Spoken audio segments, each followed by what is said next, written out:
ನಮಸ್ಕಾರ ವೀಕ್ಷಕರೇ, ನೀವು ನೋಡ್ತಾ ಇದ್ದೀರಾ ಶ್ರೀ 24 ನ್ಯೂಸ್. ಗೋಕರ್ಣ ಸಮುದ್ರ ತೀರದ ರಾಮತೀರ್ಥದ ಹತ್ತಿರದಲ್ಲಿರುವ ಗುಡ್ಡದ ಗುಹೆಯಲ್ಲಿ ವಾಸವಿದ್ದ ರಷ್ಯನ್ ತಾಯಿ ಮತ್ತು ಆಕೆಯ ಇಬ್ಬರು ಪುತ್ರಿಯರನ್ನು ಗೋಕರ್ಣ ಠಾಣೆ ಪೊಲೀಸರು ಶುಕ್ರವಾರ ಸಂಜೆ ಪತ್ತೆ ಹಚ್ಚಿ ಸುರಕ್ಷಿತವಾಗಿ ಕರೆತಂದಿದ್ದಾರೆ.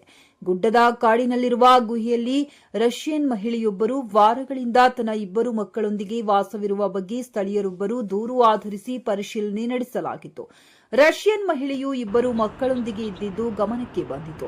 ಇದು ಅಪಾಯಕಾರಿ ತಾಣವಾಗಿರುವ ಹಿನ್ನೆಲೆಯಲ್ಲಿ ಅಲ್ಲಿಂದ ಮಹಿಳೆ ಮತ್ತು ಮಕ್ಕಳನ್ನ ಕರೆತಂದು ಕಾರವಾರದ ಸ್ವೀಕಾರ ಕೇಂದ್ರಕ್ಕೆ ಸೇರಿಸಲಾಗಿದೆ ಎಂದು ಗೋಕರ್ಣ ಪೊಲೀಸ್ ಠಾಣೆಯ ಇನ್ಸ್ಪೆಕ್ಟರ್ ತಿಳಿಸಿದ್ದಾರೆ.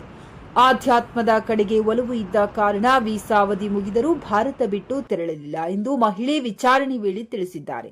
2018ರಲ್ಲಿ ನೇಪಾಳಕ್ಕೆ ಸಾಗಿದ್ದ ಅವರು 2022ರಲ್ಲಿ ಅಲ್ಲಿಂದ ಮರಳಿ ದೇಶದ ವಿವಿಧೆಡೆ ವಾಸವಿದ್ದು ಈಚೆಗೆ ಗೋಕರ್ಣಕ್ಕೆ ಬಂದಿದ್ದಾಗಿ ಹೇಳಿಕೊಂಡಿದ್ದಾರೆ ಎಂದು ಮಾಹಿತಿ ನೀಡಿದ್ದಾರೆ.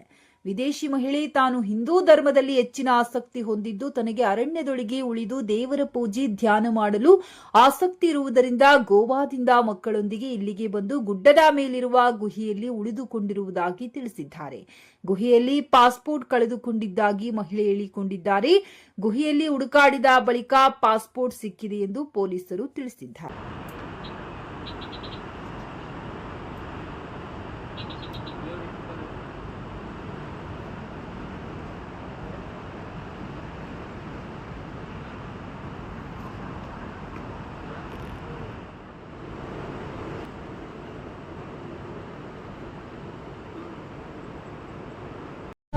ವೀಕ್ಷಕರೇ, ಈ ವಿಡಿಯೋ ನಿಮಗೆ ಇಷ್ಟ ಆಗಿದ್ರೆ ಈ ಕೂಡಲೇ ಸಬ್ಸ್ಕ್ರೈಬ್, ಕಮೆಂಟ್, ಲೈಕ್ ಮಾಡಿ ಹೊಸ ವಿಡಿಯೋಗಳನ್ನು ಮಾಡಲು ಬೆಂಬಲವನ್ನು ನೀಡಿ.